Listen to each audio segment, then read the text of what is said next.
কিচ্ছা নয়, কোরআন শরীফের ঘটনা বলবো। সুলাইমান আলাইহিস সালাতু ওয়াস সালাম একজন নবী ছিলেন, কথা ঠিক কিনা? সুলাইমান আলাইহিস সালাতু ওয়াস সালাম পানির বাদশা ছিলেন, জিনদের বাদশা ছিলেন, দেও দানবের বাদশা ছিলেন, বাতাসের বাদশা ছিলেন। আল্লাহর সৃষ্টির এইগুলা সুলাইমান আলাইহিস সালাতু ওয়াস সালামের অধীনস্থ ছিল। সুলাইমান নবী যখন যেই সময়ে যেই অর্ডার করত, সাথে সাথে তারা মানতে বাধ্য হইত।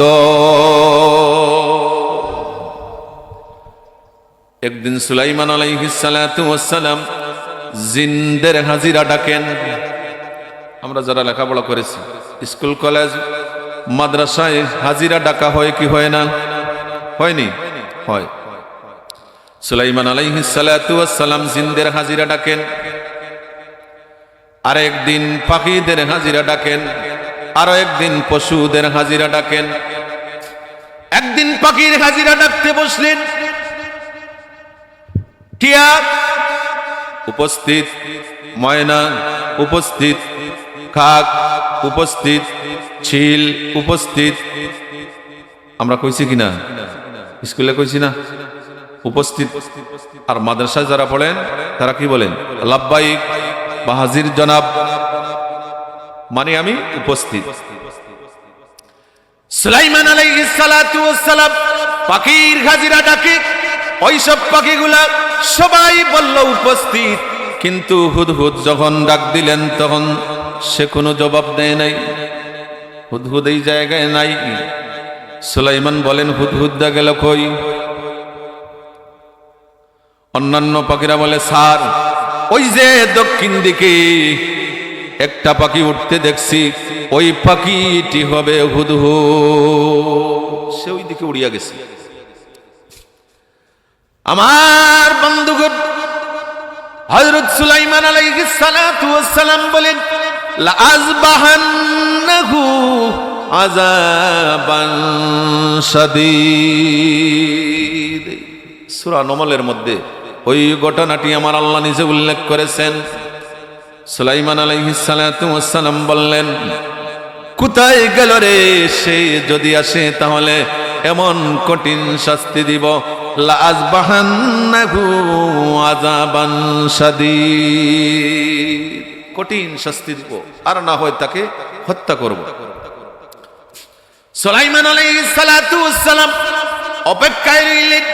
অনেকক্ষণ পর ওই হুদহুদ পাখি সুলাইমান আলাইহিস সালাতু ওয়াস সালামের দরবারে এসে হাজির হয়ে বলে, আসসালামু আলাইকুম ইয়া নবী আল্লাহ, আমি হুদহুদের পক্ষ থেকে সালাম কবুল করেন। জোরে কোন সুবহানাল্লাহ। সুলাইমান আলাইহিস সালাতু ওয়াস সালাম ধমক দিয়ে বলেন, কই ছিলে তুই? কোথায় গিয়েছিলে? এখন কেন আমার নিকট আসছো? সালাম দিস, তোর তো সাহস কম না, আমার পারমিশন ছাড়া কই গিয়েছিলে? সুলাইমান আলাইহিস সালাতু ওয়াস সালাম ওই হুদহুদ পাখি কি জবাব দেয়? হুদহুদ পাখি জবাব দেয়, আল্লাহর নবী সুলাইমান, আমি হচ্ছি তথ্যমন্ত্রী, আমাকে আপনি তথ্যমন্ত্রীর দায়িত্ব দিয়েছে। কিসের দায়িত্ব? আমার মাত বুঝেন না নাকি? তো আপনারা কি মন্ত্রী? তথ্যমন্ত্রী। সুলাইমান আলাইহিস সালাতু ওয়াস সালামকে হুদহুদ বলে, আমি হচ্ছি তথ্যমন্ত্রী, আমার দায়িত্ব হচ্ছে খনিজ সম্পদের তথ্য নেওয়া আর পানির তথ্য নেওয়া। ওই পানি এবং খনিজ সম্পদের তথ্য নিতে নিতে নিতে নিতে আমি জর্ডানের আম্মান শহর থেকে ওই ইয়ামেনের সাবা নগরীতে চলে গেলাম। আর জোরে কোন সুবহানাল্লাহ। সুলাইমান আলাইহিস সালাতু ওয়াস সালামের রাজধানী ছিল আজ ওই জর্ডানে গিয়ে দেখেন, জর্ডানের আম্মানে হযরত সুলাইমান আলাইহিস সালামের রাজধানী ছিল। হুদহুদ বলল, আমি ওই তথ্যের সন্ধান করতে গিয়ে পানির সন্ধানে বের হয়েছিলাম, সাবার ইয়ামানের সাবা পর্যন্ত গিয়ে পৌঁছিলাম। আমার কানে আওয়াজ আসলো যে ওই জায়গায় কি যেন একটা আছে। আমি ওই পানির সন্ধান করতে করতে ইয়ামানের সাবা পর্যন্ত গিয়ে পৌঁছে গেলাম। রে আল্লাহর নবী, যেই আমনের সবাই গিয়ে পৌঁছিলাম, এমন একটি ভয়ঙ্কর তথ্য আমি পেলাম, আশ্চর্য হয়ে গেলাম। যে এই সংবাদ পাইলাম, আমার চোখ আর কপালের নিচে থাকে নাই, উপরে উঠে যায়। জোরে কোন আল্লাহু আকবার।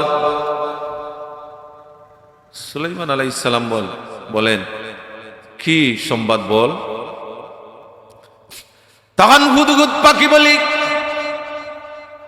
রে আল্লাহর পয়গম্বর, ওই সাবা নগরীতে আপনি না বললেন আপনার চাইতে আর বড় রাজা, বড় মন্ত্রী এই পৃথিবীর মধ্যে কেউ হতে পারে না।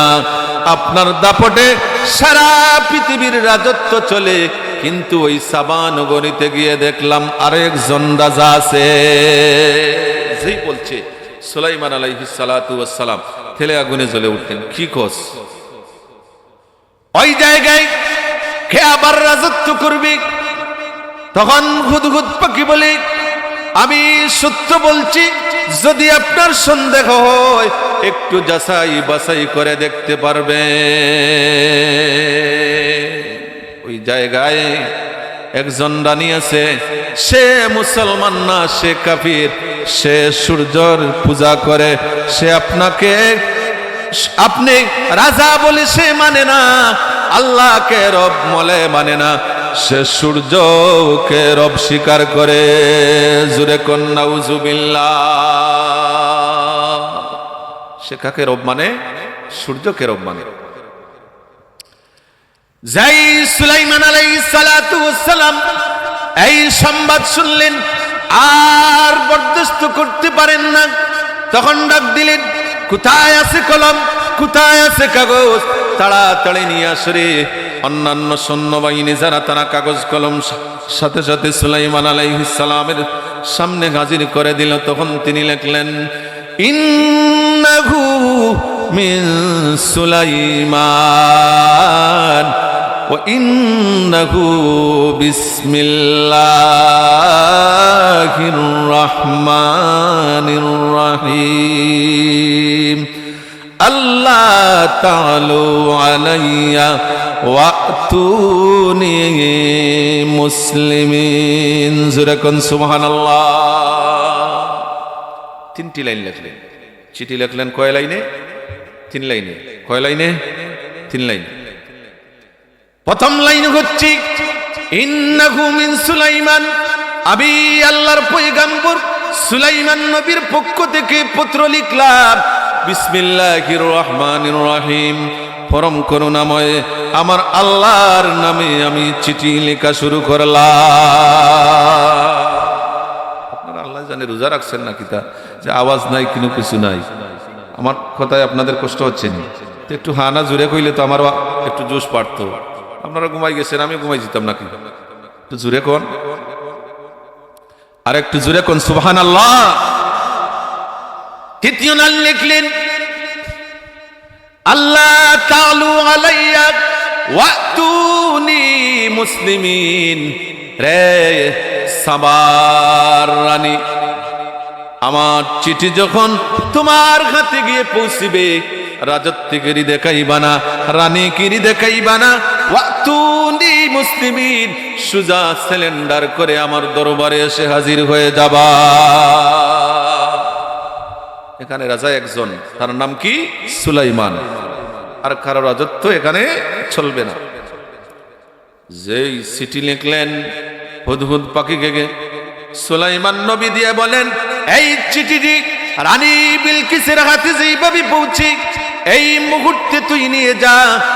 আদেশ করতে দেরি, হুদহুদ পাখি 2 টুটে ওই চিঠিটি কামড় মেরে দেখে ধরে, এক পলকে রানী বিলকিসের 7 তলা ভবনের ভিতরে ঢুকে রাজ কামরায় রানী বিলকিস যেই জায়গায় বসে আছে, ওই কামরার ভিতরে টেবিলের উপর ওই চিঠিটি নিয়ে রেখে আসলো। আরো জোরে কোন সুবহানাল্লাহ। জয় রানী বিলকিস। আপনাদের কি মনে হয় আমি কিচ্ছা বলছি না কোরআনের ঘটনা বলছি? কিচ্ছা নিয়ে এটা কিছু কিছু মানুষ আছে বলে যে হুজুরের আর কোনো কিছু তো গায়ে পায় না, খালি কিচ্ছা আর কাহিনী বলে ওয়াজ করে। এটা কিচ্ছা বলছি নি, কোরআনের ঘটনা বলছি। এটাকে বলছেন, আমি শুধু আপনাদেরকে পড়ে শোনাইছি। আল্লাহ নিজে বলছেন, এই ঘটনাকে উল্লেখ করেছেন আমার আল্লাহ করেছেন। এর ভিতরে আমাদের শিক্ষা আছে না নাই? আমাদের শিকার কোনো কিছু আছে না নাই? আছে। পবিত্র কালামের একটি আয়াত, একটি শব্দ অযথা আমার আল্লাহ সৃষ্টি করে নাই গো। প্রতিটি আয়াতে, প্রতিটি শব্দে শব্দে আমাদের হেদায়েতের রাস্তা আল্লাহ জানিয়ে দিয়েছে। সুলাইমান আলাইহিস সালাতু ওয়াস সালামের এই চিঠিটি রানী বিলকিসের হাতে গিয়ে যখন পৌঁছিল, অনেক লম্বা ঘটনা, সংক্ষেপে সংক্ষেপে সার কথা বলছি। রানী বিলকিস চিঠি হাতে নিয়েছেই দেখলো সুলাইমানের পক্ষ থেকে 3টি লাইন লিখে কড়া পরোয়ানা জারি করা হয়েছে। এই মুহূর্তে সিলিন্ডার করে হাজির হইতে হবে। সুলাইমানের দরবারে হাজির হওয়ার জন্য পরোয়ানা জারি হয়েছে। 3 বাহিনীর লোককে রানী বিলকিস ডাক দিল। কয় বাহিনী? 3 বাহিনী, র্যাব বাহিনী, সেনাবাহিনী আর পুলিশ বাহিনী। 3 বাহিনীকে ডাক দিল,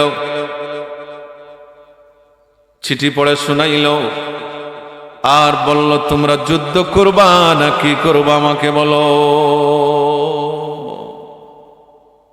তখন তারা বলে, ওয়াল আমরু ইলাইক। প্রথমে বলল, আপনি আমাদেরকে বেতন দেন, বোনাস দেন, আরো কত ফ্যাসিলিটি দেন, আমরা আপনার রাজত্ব পরিচালনা করি, আমরা দেশকে শাসন করি। এত তাড়াতাড়ি কি কেতা গায়ে দেওয়া যায়? আপনি অর্ডার করেন, আমরা যুদ্ধ করব। সেনাবাহিনী, রেব বাহিনী, পুলিশ বাহিনী সবাই কি বলল? আপনি অর্ডার করেন, যুদ্ধ করব। কার সাথে? সুলাইমান আলাইহিস সালামের সাথে যুদ্ধ করব। সুলাইমান আলাইহিস সালাতু ওয়াস সালাম তিনি কি রানী বিলকিসের মতো সাধারণ মানুষ? তিনি হচ্ছেন আল্লাহর নবী, আল্লাহর একজন পয়গম্বর। রানী বিলকিস পরে তাকস পানিতে আর কুমিরের সাথে যুদ্ধ করবে। কুমির যদি হা করে একসাথে সারা ভিতরে ঢুকিয়ে দিবে। সুলাইমানকে সিনস, উনি হচ্ছে জিনদের বাদশা, দেওয়ের বাদশা, দানবের বাদশা। একটা জিন যদি থাপ্পড় দেয় একসাথে সব বাহিনীকে মেরে ফেলে দিবে। আরেকটা দেও যদি লাথি মারে তাহলে রাজ্য রাখবে? হ্যাঁ, সাবা রাজ্য থাকবে না, থাকবে না। কার সাথে যুদ্ধ করতে? তখন তারা বলে, ওয়াল আমরু ইলাইক, সিদ্ধান্ত আপনার, আপনি যেটা বলবেন সেটা আমরা করব। কইলাও যদি খেতাটা গায়ে দিলাই তাহলে কইবেন তোমরা রে ফালিয়া লাভ কি? হ্যাঁ, এই বেতন ভাতা দিয়া কি লাভ হইল? এই জন্য একটু আপনাকে সাহস দিলাম, সুলাইমান আলাইহিস সালামের সাথে যুদ্ধ করব। এটা যদি না বলি তাহলে আপনি চাকরিও তো কেটে দিতে পারেন। হ্যাঁ, রানী বিলকিস বলল, ঠিক আছে বুঝছি, এখন আমি যেটা বলি এটা কর। দেবের বাদশাহ, জিনের বাদশাহ, এদের সাথে যুদ্ধ করা সম্ভব নয়। তখন রানী বিলকিস বলল, ওই যে আমার 7তলা ভবন আছে, ওই ভবনের পিছন দিকে তোমরা ঢুকো। তারা বলল, ঢুকছি। তখন রানী বিলকিস বলে, 2য় তলায় ঢুকো। তারা বলে, 2য় তলায় ঢুকছি। আবার বলে, 3য় তলায় ঢুকো। রানী বিলকিস বলে, 3য় তলায় ঢুকো। তখন তারা বলে, ঢুকছি। আবার বলে, 4র্থ তলায় ঢুকো। ভিতরে ঢুকে তারা বলে, বাদশাহ যাপনা ঢুকছি, এখন কি করব আমাদেরকে বলেন। তখন রানী বিলকিস বলে, ওই কামরার ভিতরে সোনা রূপা, বড় বড় সোনা রূপার মেডেল গুলাপ ওই জায়গায় রাখা আছে। ওই জায়গা থেকে তোমরা 500 সোনার মেডেল নাও। কত? 500। আর আরো উপহার সামগ্রী সহ থাকে একটা সোনার মুকুট বানিয়ে দিবা। আর ওই 500 স্বর্ণের মেডেল উপহার দিবা। যদি দুনিয়াবি বাদশা হয় তাহলে আমার ওই উপহার সামগ্রী পাওয়ার পর তার রাগ মিটে যাবে। রওনা দিছে 500 মেডেল কি স্বর্ণের, সাথে স্বর্ণের একটা মুকুট সুলাইমান নবীর জন্য, আর অনেক উপহার সামগ্রী নিয়ে রওনা দিছে। 3 বাহিনীর প্রধান সুলাইমান আলাইহিস সালাতু ওয়াস সালামের দরবারে রওনা হয়ে গেল। ওইদিকে সুলাইমান আলাইহিস সালাম হুদহুদ পাখিকে ডাক দিয়ে বলেন, কে রে হুদহুদ, চিঠি নিয়ে দিলে কিন্তু উত্তর তো আসলো না। হুদহুদ সুলাইমান আলাইহিস সালামের সামনে হাজির হয়ে বলে, বাদশাহ আপনা চিঠির উত্তর পেয়ে গেছি, কিন্তু সাহস তো হয় না আপনাকে বলার। সুবহানাল্লাহ। সুলাইমান নবী বলেন, কি রে উত্তর তাড়াতাড়ি বল। তখন হুদহুদ পাখি বলে, বাদশাহ আপনা ওই রানী বিলকিস তার 3 বাহিনীর প্রধান 3 জনকে আপনার নিকট অনেক স্বর্ণ মেডেল দিয়ে, আপনার জন্য উপহার সামগ্রী দিয়ে, আপনার জন্য স্বর্ণের একটা মুকুট সাথে নিয়ে তারা আসছে। সুলাইমান আলাইহিস সালাম কয়, আমি কি স্বর্ণের পাগল, আমাকে লোভ দেখায়, আমার কি স্বর্ণের অভাব আছে? সুলাইমান আলাইহিস সালাতু ওয়াস সালাম অর্ডার দিলেন, এই মুহূর্তে জিন জাতি দ্বারা তোমরা ওই সুরমা নদীর ওই যে গোলাপকুঞ্জের ডর আছে, ওই ডোরে এই মুহূর্তে একটি ব্রিক ফিল্ড তৈরি করবা, আর মুহূর্তের ভিতরে 500 কোটি স্বর্ণের মেডেল ওই ব্রিক ফিল্ড থেকে এই মুহূর্তে বের হব। সময় দিলাম 5 মিনিট। সুরমা নদী বুঝেন না, ওই সাবার একটা নদীর কথা বুঝাইবার জন্য বলছি। আরেকটি অর্ডার দিলেন, ওই যে কুশিয়ারা নদী আছে, ওই ফিনসুগঞ্জের পাশে যে ডর আছে, ওই ডরে আরেকটি ব্রিক ফিল্ড তৈরি করবা। 5 মিনিট সময় দিলাম, 500 স্বর্ণের মেডেল ওই জায়গা থেকে বাহির হবে। আরো আস্তে কোন সুবহানাল্লাহ, আরো জোরে কোন সুবহানাল্লাহ। দেও জিন ভূত যারা আছে, অর্ডার করতে দেরি গো, তারা অর্ডার পালন করতে জরুরা পরিমাণ দেরি করে নাই। বাদশার অর্ডার পেয়ে মুহূর্তের ভিতরে 2 জায়গা থেকে 10 কোটি স্বর্ণের মেডেল তৈরি হয়ে গেল। সেকেন্ডের মধ্যে তৈরি হয়ে গেছে, সময় নাই। সুলাইমান আলাইহিস সালাতু ওয়াস সালাম অর্ডার করলেন, আমার রাজ সিংহাসন ওই জর্ডানের আম্মান শহরের ওই যে যে রাস্তা আছে, রাজপথ যেটা, যেই পথ দিয়ে আমার সিংহাসনে আসা হয়, ওই রাস্তা তোমরা 300 থেকে 500 ফুট স্বর্ণের মেডেল দিয়ে লেপ দাও, আর 2 দিকে 2টি বড় বড় দেওয়াল তৈরি করবা। মেডেল দিয়ে লেপ দাও, কার্পেটিং করো, আর 2 দিকে বড় বড় উঁচু উঁচু দেওয়াল তৈরি করবা, আর এর ভিতরে মনি মুক্তা দিয়ে আরো কিছু করে কার্য করবা। যাই অর্ডার তেমন কাজ। হযরত সুলাইমান আলাইহিস সালাতু ওয়াস সালামের অর্ডার পেয়ে সাথে সাথে জিন জাতি, দেও জাতি, দানব জাতি যারা ছিল তারা কাজে লেগে গেল। মুহূর্তের ভিতরে 300 থেকে 500 ফিট ওই স্বর্ণের মেডেল দিয়ে কার্পেটিং করে দিল, আর কারুকার্য করলো মনি মুক্তা হীরা দিয়ে। লাইট জ্বালানো ছাড়া ওই জায়গায় শুধু চকচক জলমল জলমল করে। আপনাদের বাড়িতে মনে হয় এরকম আছে নাকি? তা দেখতে দেখতে বুলা হয়ে গেছেন, সুবহানাল্লাহ বলতে মন চায় না। আসেনি কারো বাড়িতে? এত আশ্চর্য সংবাদ শুনলেন, জোরে কোন না সুবহানাল্লাহ। আমার কথা বিশ্বাস হয় না নি? হ্যাঁ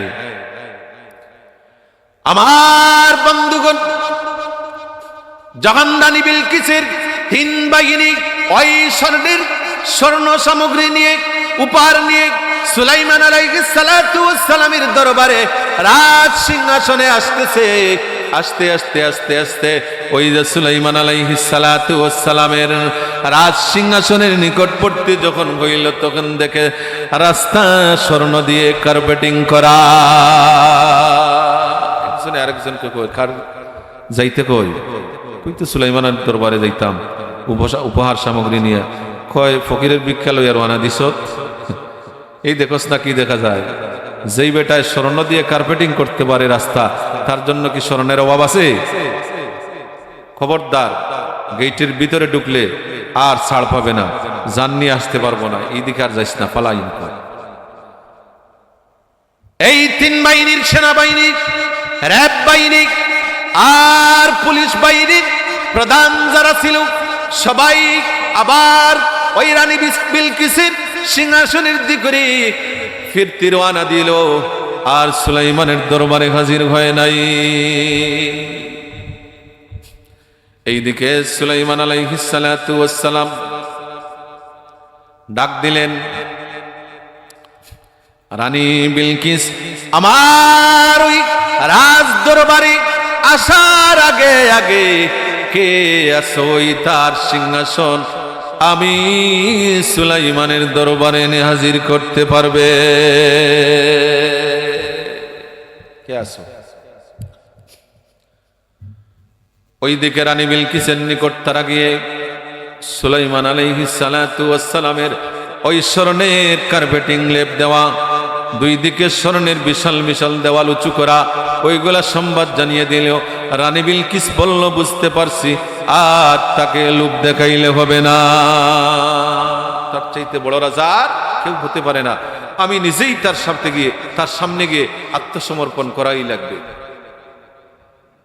তার সৈন্য সামন্ত যারা ছিল সব বাহিনীর প্রধানদেরকে অর্ডার করলো, মুহূর্তের মধ্যে তোমরা যাতায়াতের ব্যবস্থা করো, এই মুহূর্তে সুলাইমানের দরবারে আমরা রওনা হয়ে যাব। আমার 7 তলা ভবন তোমরা সুন্দর করে সিকিউরিটি গার্ড দিয়ে তালাবদ্ধ করো। রানী বিলকিসের রাজভবন তালাবদ্ধ করা হইল। রানী বিলকিস নিজে সৈন্য সামন্ত নিয়ে সুলাইমান নবীর রাজ দরবারের দিকে রওনা হয়ে গেলেন।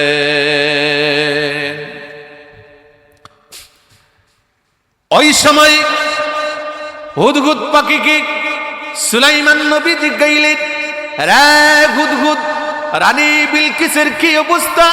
তখন হুদহুদ পাখি সংবাদ দিল, বাদশাহ জাহাপন আর দেরি নয়, কিছু সময়ের ভিতরে রানী বিলকিস তার সৈন্য সামন্ত নিয়ে আপনার দরবারে হাজির হচ্ছে। কত সময় লাগবে? মনে করেন আধা ঘন্টা। হুদহুদ সংবাদ দিল, মনে করেন কত সময়? আধা ঘন্টা লাগবে।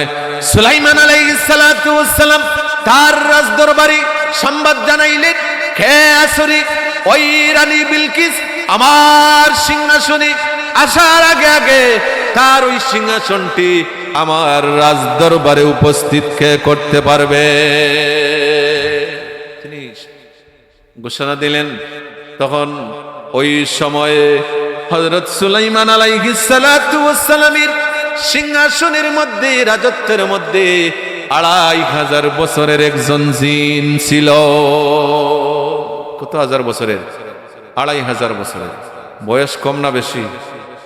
আমাদের 14 গোষ্ঠীর হায়াত মিলে এক জায়গায় 2500 বছর হইবেন। কত বছর? 2500 বছর। ওই জিনের বয়স ছিল 2500 বছর। তার নাম কি ছিল? তাও আমার আল্লাহ ওই সূরা নমলের মধ্যে তুলে ধরেন, ক্বালা ইফরিতুম মিনাল জিন। তার নাম ছিল ইফরিত। 2500 বছর বয়স ছিল। ওই ইফরিত জিন দাঁড়িয়ে বলে, বাদশাহ জাহাপনা, আপনি যদি আমাকে অর্ডার করেন, মুহূর্তের ভিতরে প্রায় 10 থেকে 20 মিনিটের ভিতরে ওই রানী বিলকিসের রাজ সিংহাসন আপনার সামনে এনে আমি হাজির করতে পারবো। সহজ না কঠিন? কঠিন। 7 তলা ভবন, কত ক্ষমতা আছে আপনার? 10টা ইট, 5 কেজির 10টা ইট একসাথে তুলা মারতে পারবেন না? উঠাইতে পারবেন? সম্ভব না। এইদিকে সুলাইমান নবী বললেন, এটা হবে না, আরো কম সময় লাগবে, মুহূর্তের ভিতরে কে আনতে পারবি, তোমার দ্বারা কাজ হবে না, তুমি সরে যাও। জিনকে তাড়াইয়া দিলেন, ইফরিত জিনকে তাড়াইয়া দিলেন। তখন ওই সময় আরো একজন ইনসানের মধ্যে, মানব জাতির মধ্যে হযরত সুলাইমান আলাইহিস সালাতু ওয়াস সালামের আপন খালাতো ভাই একজন দাঁড়াইলেন, দাঁড়াইয়া বললেন, বৎস জাহাপনা, আপনি যদি অর্ডার করেন তাহলে কয়েক সেকেন্ডের ভিতরে আমি ওই রানী বিলকিসের সিংহাসন আপনার সামনে এনে উপস্থিত করতে পারবো। সুবহানাল্লাহ, সুবহানাল্লাহ। ক্ষমতা আছে না নাই? আছে, আছে। ওইদিকে সুলাইমান আলাইহিস সালাতু ওয়াস সালাম বললেন, ঠিক আছে, আরেকটা কাজ করা লাগবে। ওই যে আমার বাড়ির সামনে একটা খাল দেখা যায়, ওই খালের মধ্যে একটা ব্রিজ তৈরি করো। ব্রিজের কালার হবে সাদা, পানির যেই রং ওই রং হবে। পানির রং কি জাত? সাদা। তাহলে কি জাতি ব্রিজ হবে? সাদা ব্রিজ হবে। সুলাইমান আলাইহিস সালাম বললেন, ওই ব্রিজটি তোমরা কাঁচ দিয়ে তৈরি করো। কি দিয়ে? কাঁচ দিয়ে, গ্লাস যেটা বলে, গ্লাস দিয়ে ব্রিজ তৈরি করো। গ্লাসের রঙে আর পানির রঙে এক সমান হয়ে যাবে। রানী বিলকিস ওই জায়গায় যে ব্রিজ আছে এটা সে সহজে বুঝতে পারবে না। যদি বুদ্ধিমান রাজা হয় তাহলে বুঝতে পারবে, আর আমার মতো যদি ডোগা হয় তাহলে সহজে বোঝা সম্ভব না। সুলাইমান আলাইহিস সালাম যাই আদেশ করলেন, মুহূর্তের ভিতরে ওই ব্রিজ তৈরি হয়ে গেল। আর ওইদিকে হযরত সুলাইমান আলাইহিস সালাতু ওয়াস সালামের আপন খালাতো ভাই তাকে অর্ডার করলেন, কত সময় লাগবে তুমি সঠিক কথা বলো। সুলাইমান আলাইহিস সালাতু ওয়াস সালামকে আল্লাহর ওই বান্দা বলে, আপনি শুধু চোখটা মুছবেন, আবার পাতাটা ফালাইবেন, এই সময়ের ভিতরে আমি ওই সিংহাসন এনে হাজির করব। সুলাইমান আলাইহিস সালাতু ওয়াস সালাম বলেন, তাহলে ঠিক আছে, তোর দ্বারা কাজ হবে, এই মুহূর্তে তুই এই সিংহাসনটা এনে দাও। যেই অর্ডার করলেন, ওই সুলাইমান আলাইহিস সালাতু ওয়াস সালামের খালাতো ভাই আয় ওই সিংহাসনের দিকে একটু হাতটা বাড়াইয়া ডাক দিলেন, আয় রে সিংহাসন আয়, সুলাইমানের সামনে এসে হাজির হয়ে যা। ডাক দিতে দেরি, মুহূর্তের ভিতরে ওই সিংহাসন সুলাইমান আলাইহিস সালামের রাজদরবারে এসে হাজির। আর জোরে কোন সুবহানাল্লাহ। তা কিসের দ্বারা হইল?